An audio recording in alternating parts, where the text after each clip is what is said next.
নমস্কার বন্ধুরা, কেমন আছেন সবাই?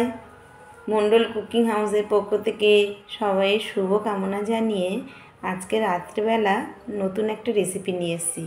গতদিন চিপস বানিয়েছিলাম কলা দিয়ে, আর সেই কলার খোসাগুলো থেকে গেছিলো। মা সিদ্ধ করে সেগুলো নিয়েছে, আর সেগুলো দিয়ে কত সুন্দর একটা ভর্তা করি সেটাই আজকে আপনাদের সাথে শেয়ার করব। তাহলে চলুন এখন ভর্তার জন্য কি কি উপকরণ নিয়েছি সেটাই আপনাদেরকে দেখায়। ভর্তার উপকরণ খুব সামান্য, মেন যে উপকরণ সেটি হলো কলার খোসা। এটা কলার খোসা, কলা আমরা সবাই খেয়ে থাকি, আর এই খোসাটা ছাড়ানোর পরে এটা ছোট ছোট পিস করে নিয়েছি, নিয়ে এটা অল্প একটু জল দিয়ে সিদ্ধ করে নিয়েছি। এটা খুব তাড়াতাড়ি সিদ্ধ হয়ে যায়। আর নিয়েছি কতগুলো রসুনের কোয়া, আর নিয়েছি কাঁচা লঙ্কা। এগুলো এখন শিলেতে খুব ভালো করে মিহি করে পিষে নেব এটা। তাহলে চলুন এখন শিলে বেটে নিই। শিলে এটা খুব ভালোভাবে বেটে নেব, আপনারা মিক্সিতেও করতে পারেন।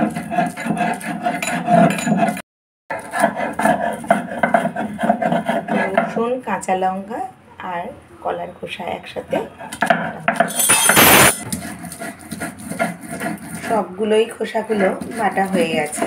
কড়াটা খুব ভালোভাবে গরম হয়ে গেছে। এবার এর মধ্যে পরিমাণ মতন তেল দিয়ে দেব। তেলটা খুব ভালোভাবে গরম হয়ে গেছে।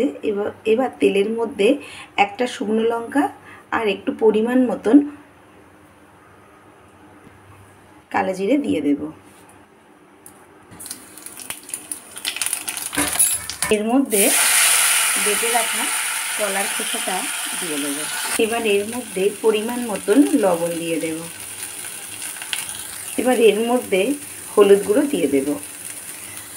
এবার এর মধ্যে 1 চামচ চিনি দিয়ে দেব। যেহেতু কাঁচকলার খোসা তাই চিনিটা পুরো ভর্তি 1 চামচ দিলাম। আর এখানে 4টে কাঁচকলার খোসা আছে। এই কাঁচকলার ভর্তা কে কে খেয়েছেন আগে আমাকে জানাবেন, আর যারা খেয়েছেন তারা তো স্বাদ জানবেন, আর যারা খাননি তারা আজই কাঁচকলার খোসা বাড়িতে জমান। বাড়িতে কাঁচকলা আনলে কাঁচকলার খোসাগুলো জমিয়ে ফ্রিজে রেখে দেন, 2-3টে খোসা হলেই এরকম বানিয়ে নেবেন। এটা বানাতে খুব সোজা, দেখলেন তো। শুধু সিদ্ধ করে নিয়ে জলটা ঝরিয়ে বেটে নেওয়ার পরেই কড়াতে একটু কালো জিরে আর একটু শুকনো লঙ্কা দেওয়ার পরে নাড়াচাড়া করলেই, একটু শুকনো করে নিলেই রেডি। আর গরম ভাতে জাস্ট অমৃত এটা। আমি তো রসুন দিয়ে বানালাম, যারা নিরামিষ খাবেন তারা তেলের মধ্যে হিং দিয়ে দেবেন, আর বাটার সময় শুধু কাঁচা লঙ্কা দেবেন, রসুনটা দেবেন না। তাহলে দেখবেন তাতেও কিন্তু দারুণ স্বাদ। নিরামিষ দিনেও এটা করা যায়। আমার ভর্তাটা মানে আমার ভর্তা না, কাঁচকলার ভর্তাটা পুরো রেডি হয়ে গেছে। এবার এটা উঠিয়ে নেব, আর গরম ভাতে জাস্ট ফাটাফাটি আজকের খাওয়াটা। তাহলে কাঁচকলার ভর্তা যদি ভালো লেগে থাকে তাহলে অবশ্যই লাইক করবেন, আর সাবস্ক্রাইব করে ফলো করে আমাদের সাথে থাকবেন।